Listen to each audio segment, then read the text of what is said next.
नमस्कार, तुमचं खूप खूप स्वागत आहे मराठी यूट्यूब चॅनलमध्ये. तर तुम्हाला मी आज रेसिपी दाखवणार आहे चिकन कसं बनवायचं. त्याची चिकनच्या रेसिपीज खूप तुम्हाला पाहायला मिळत असतील, पण अगदी साध्या पद्धतीनं आणि घरगुती सोप्या पद्धतीनं जे चिकन मी बनवलं आहे ते तुम्हाला नक्कीच आवडेल अशी मी अपेक्षा करते. चला तर आपण बघून घेऊयात. हे बघा, मी चिकन वाफलत ठेवलेलं आहे. तुम्हाला दाखवू का? एक मिनटं. चिकन वाफलत ठेवलेलं आहे आणि त्याच्यावरती पाणी गरम ठेवलेलं आहे मी. आणि हे बघा, हे पाणी आता मी त्यात टाकते. हे दिसते.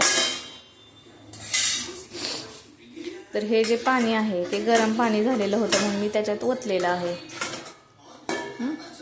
तर हे बघा, चिकन आळणी आणि चिकन रस्सा बनवायचे. पण ते हे बघा, चिकन किती छान वाटते. चिकन आळणी. तर चिकन आळणी करण्यासाठी प्रथमतः मी तीन चमचे 3 पळी म्हणजे छोट्या छोट्या त्या पळी तेल टाकलं होतं. त्याच्यामध्ये मी कांदा टाकलेला आहे, हळद टाकलेली आहे, मीठ टाकलेले आहे आणि अर्धा किलो चिकन आहे. तर हे प्रथमतः आहे ना फक्त अंगच्या पाण्यावरती शिजवून घ्यायचं. म्हणजे कशावरती? तेलामध्ये कांदा टाकायचा, चिकन टाकायचं, हळद आणि मीठ टाकायचं आणि ते तसंच झाकण ठेवायचं. मग त्याला पाणी सुटतं. वाफलत ठेवल्यानंतर 10 मिनटं वाफलत घेतल्यानंतर चिकन शिजतं. आणि 10 मिनटं झाल्यानंतर ते आपण ती आता प्लेट ठेवली होती त्याच्यामध्ये पाणी ठेवलं होतं. तर ते पाणी गरम झाल्यानंतर त्याच्यामध्ये ओतायचं. तर आता पाणी ओतून झालेलं आहे. हे बघा, चिकन आपलं शिजत आलेलं आहे. तर चिकन करण्यासाठी मी तुम्हाला रेसिपी फक्त सांगते, ती तुम्ही नक्की आवर्जून पहा आणि तशा पद्धतीने चिकन करा. ठीक आहे. तर इथे मी घेतलेलं आहे बघा, हे घेतलेलं आहे एक लसणाच्या पुड्या, एक अख्खा मोठा लसूण आणि हे खोबरं घेतलेलं आहे. मी कांदा भाजून घेतलेला आहे. मी काही टोमॅटो टाकत नाही.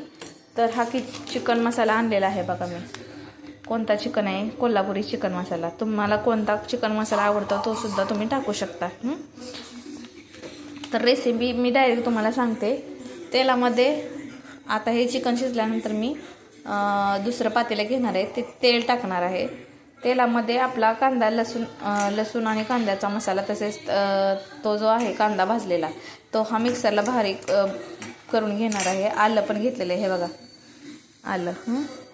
आलं, लसूण, खोबरं आणि कांदा हे एकदम बारीक करून घेणार आहे. त्यात मी कोथिंबीर पण टाकणार आहे. तुम्हाला तुमच्या ह्याच्याप्रमाणे कोथिंबीर टाकली तरी चालेल. तर कोथिंबीर टाकल्यानंतर आपण ते मिक्सरला बारीक वाटून घेणार आहे. आणि तो जो वाटण झालेला आहे तर ते आपण प्रथम तेलात ते वाटण टाकणार आहोत. तुमच्याकडे जी लाल चटणी असेल, म्हणजे लालगा मसाला घरी केलेला, तो तुम्ही टाकू शकता. तसेच विकतचाही असा मसाला आणू शकता. हे बघा, चिकन मसाला हा मी 5 रुपये चांगला आहे तो टाकणार आहे. आणि तुम्हाला मी चिकन झाल्यानंतर दाखवते. ठीक आहे. अशा प्रकारे तुम्ही तुमच्या घरी पण चिकन बनवा. आणि कशा घरगुती पद्धतीने मी तुम्हाला सोपं सांगितलेलं आहे ते तुम्ही मला कमेंट करा कसं झालं आहे ते नंतर. धन्यवाद.